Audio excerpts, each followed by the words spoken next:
Richard Carrier stands in a world full of claims. He looks at this world of claims. He sees holy books. He sees old traditions. He sees stories repeated again and again. He sees people who are afraid to question. He sees people who are told to obey. And he asks one simple question. Where is the evidence? Richard Carrier is a historian and a published philosopher. He studies ancient history. He reads old texts. He learns the languages of the past. He trains his mind in logic. He trains his mind in scientific thinking. He learns how real historians test ideas. He learns how real scholars weigh evidence. He does not stop at the surface. He goes deep into the sources. And then he turns this same careful method toward religion. He says that belief must never be safe from questions. Belief must never hide behind authority. Belief must never be accepted only because it is old. Belief must never be obeyed only because it is called sacred. If a belief is true, it will survive questions. If a belief is false, questions will expose it. Richard Carrier teaches that truth does not fear doubt. Truth does not fear investigation. Truth does not fear honest thinking. Only falsehood is afraid of being tested. Only weak ideas are afraid of open discussion. Only fragile claims need protection from questions. He looks at Christianity. He looks at its beginnings. He looks at its stories. He looks at its letters. He looks at its gospels. He does not study them with devotion. He studies them with data. He does not study them with blind faith. He studies them with analysis. He does not study them with emotional reverence.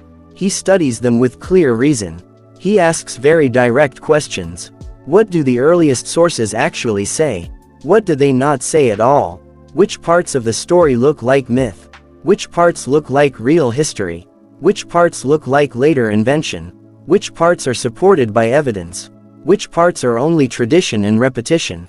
He sees that ancient religions were shaped by human forces. They were shaped by politics. They were shaped by culture. They were shaped by imagination. They were shaped by fear and hope. They were shaped by the needs of societies. They were not simply dropped from the sky by a god. They grew slowly through human minds and human stories. Richard Carrier uses Bayesian reasoning. He uses a method that weighs probabilities. He asks what is more likely. He asks what is less likely. He compares different explanations. He tests different hypotheses. He forces every claim to stand in the light. He forces every argument to show its strength. He exposes weak arguments. He shows when a claim has no solid support. He explains that history is not about absolute certainty. History is about probability. History is about better and worse explanations. History is about which story fits the evidence best. He uses Bayes' theorem to make this clear. He separates background knowledge from specific evidence. He asks how often similar things happen. He asks how strong the surviving sources are. He asks how biased the authors might be. He asks how likely it is that a story grew over time. He repeats a simple rule. Extraordinary claims require extraordinary evidence. If someone says something normal evidence can be enough. If someone says something extreme, like a miracle, like a god appearing in history, like a man rising from the dead, then the evidence must be very strong. If that strong evidence is missing, then the belief must be questioned, not defended at any cost. Carrier challenges miracle stories. He says that miracles break the regular patterns of nature.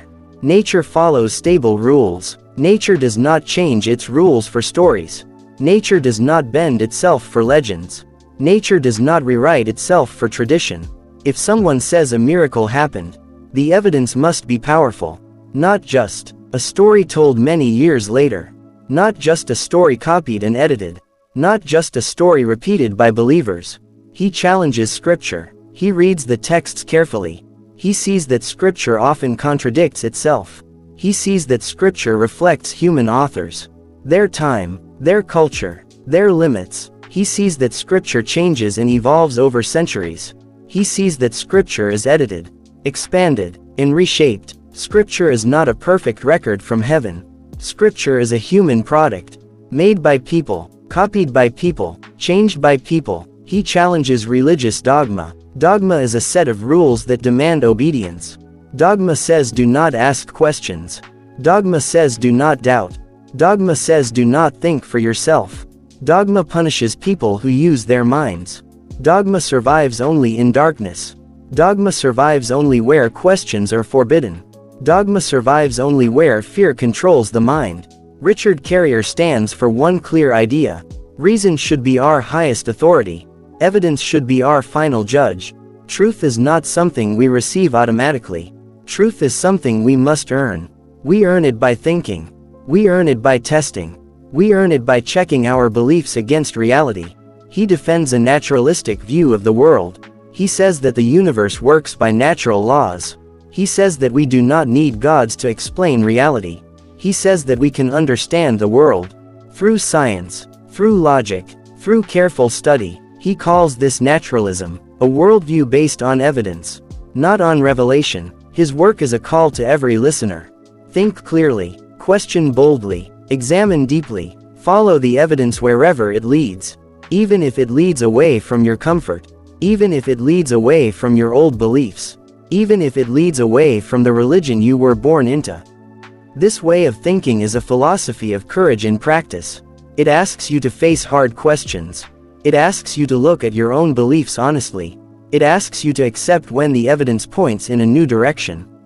This way of thinking is a philosophy of clarity in practice. It asks you to remove confusion.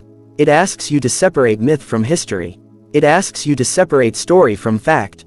It asks you to separate tradition from truth. This way of thinking is a philosophy of intellectual freedom in practice. It asks you to use your own mind. It asks you to think without fear. It asks you to stand on your own reasoning, not only on the words of others. It says, do not fear the truth. Fear only the refusal to look for it. If a belief is true, it will survive honest testing. If a belief is false, honest testing will reveal that. When you do this, you do not lose your dignity. You gain it, because you choose your beliefs with open eyes. You choose your beliefs with a clear mind. You choose your beliefs with honest evidence. This way of thinking does not belong only to scholars. It belongs to everyone. It belongs to you. You can ask for evidence. You can weigh probabilities. You can listen to arguments. You can decide which claims are strong, and which claims are weak. When you listen to Richard Carrier, you are not asked to memorize slogans. You are asked to understand methods. You are asked to understand how to think. You are asked to understand how to test ideas. In a world full of noise, in a world full of claims, in a world full of fear and tradition, his message is simple. Use reason, ask for evidence, test every claim, follow the truth, even when it is difficult. In the end, this path does not only change what you believe, it changes how you believe. It changes how you see yourself. You are no longer a passive receiver of ideas. You become an active thinker. You become a person who can stand in any crowd and still ask, where is the evidence?